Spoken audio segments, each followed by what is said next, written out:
Jean Lenormand et François Bonneau sont mes deux accompagnateurs aujourd'hui pour cette belle virée en direction du refuge de Pressé dans le Beaufortain.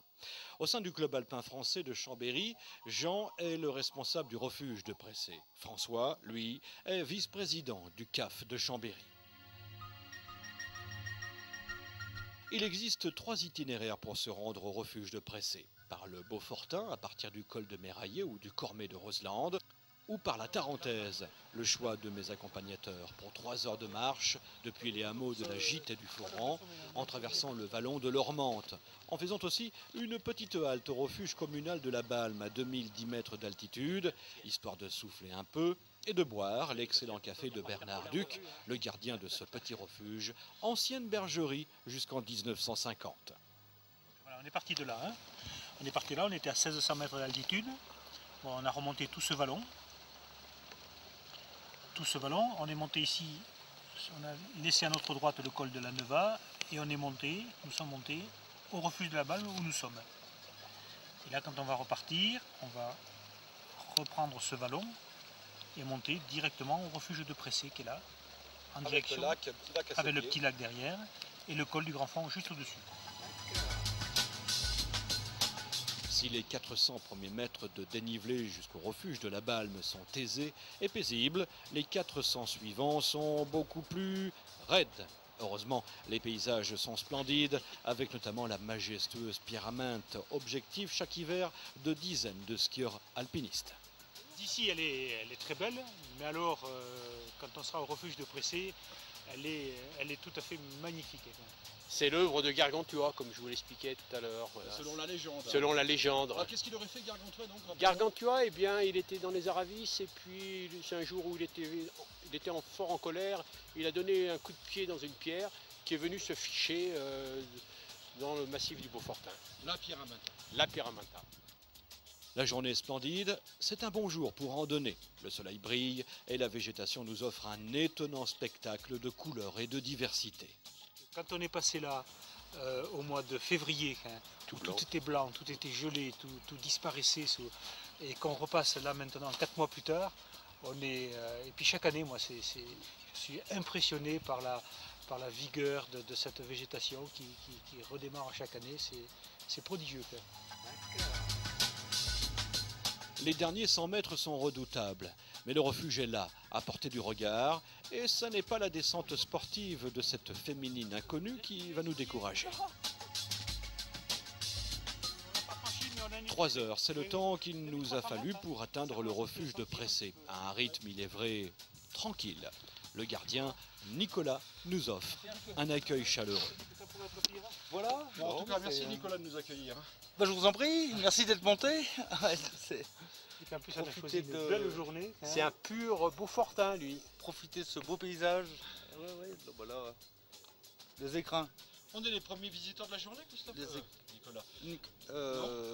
Vous êtes les premiers aujourd'hui. Ouais. Et on a croisé une belle dame rousse qui descendait en courant avec son chien. Avec un chien. Oui, on l'a aperçu au col. Ah, elle n'est pas passée, elle venait pas de chez toi là. Non, C'est pas une bergère non, à la recherche de ses... Vous faites du sport? C'est bêtes. Et vous faisait du sport, oui. Le refuge de Pressé se situe à 2514 mètres d'altitude. Il a été bâti en 1966 par un agent EDF, membre du CAF, qui venait ici sonder la neige. Il ne s'agissait au début que d'une simple cabane, un abri. Et puis, au fil du temps, les choses se sont améliorées avec un vrai coin cuisine, une salle à manger, le dortoir de 22 places et la terrasse Meunier qui offre un panorama somptueux sur les écrins et au premier plan sur la magistrale Pierre-Aminte. De l'autre côté, le refuge surplombe le petit lac de Pressé, tout juste libéré de sa glace hivernale le jour de notre visite. Depuis 10 ans, le refuge de Pressé est gardé par Nicolas Leroy. Il a été formé à l'école des gardiens de refuge de l'université de Toulouse. Moi j'ai été très jeune en vacances dans un autre refuge, qui est le refuge de la Croix du Bonhomme. Je suis arrivé à 10 ans là-haut. J'y ai travaillé un certain nombre d'années, puis ensuite j'ai voulu voler de mes propres ailes. Donc le refuge de Pressé s'est libéré, et c'est comme ça que je suis là depuis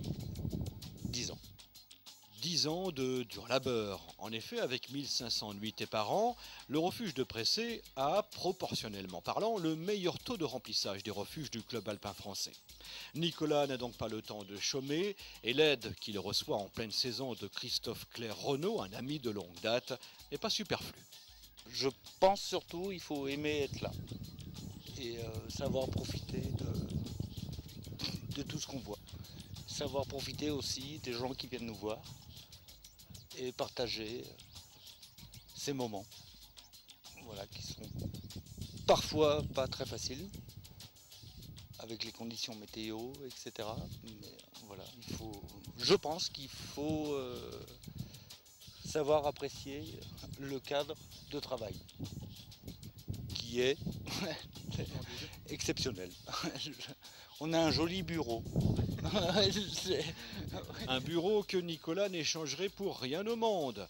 Même si le confort n'est pas le point fort du petit refuge, en tous les cas le confort comme on le conçoit aujourd'hui, et même si les journées sont particulièrement bien chargées, entre l'accueil des visiteurs, la préparation des repas, petit déjeuner, déjeuner et dîner, le nettoyage, l'entretien, l'approvisionnement et bien entendu la gestion financière du refuge.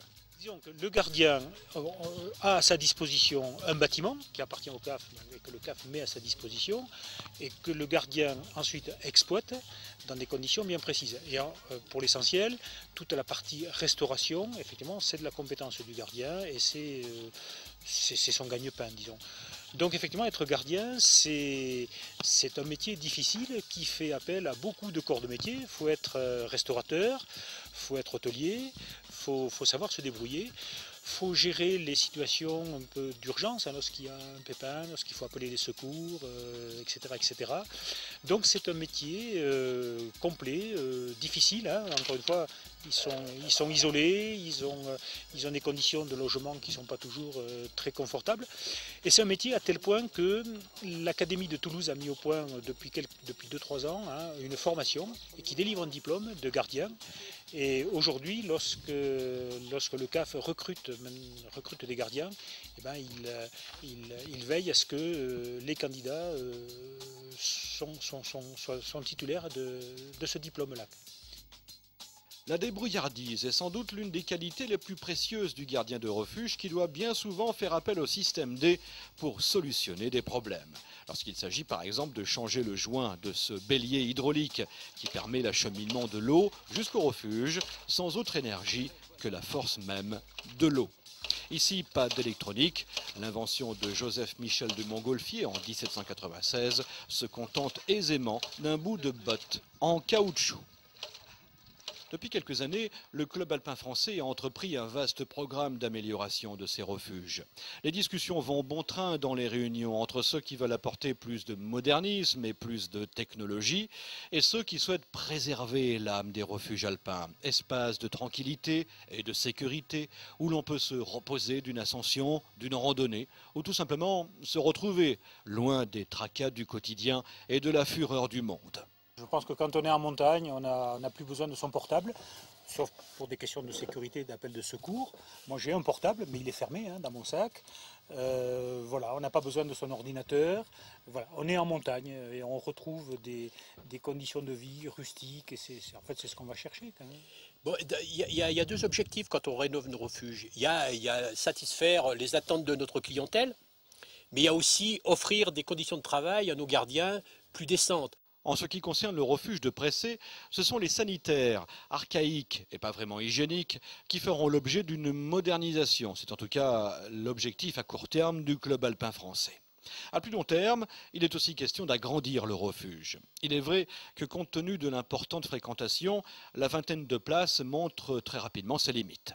Nicolas estime à environ 700 le nombre de personnes chaque saison à qui il annonce avec regret « c'est complet ». L'ambiance est super sympa dans un refuge comme ça. Effectivement, il manque de la place.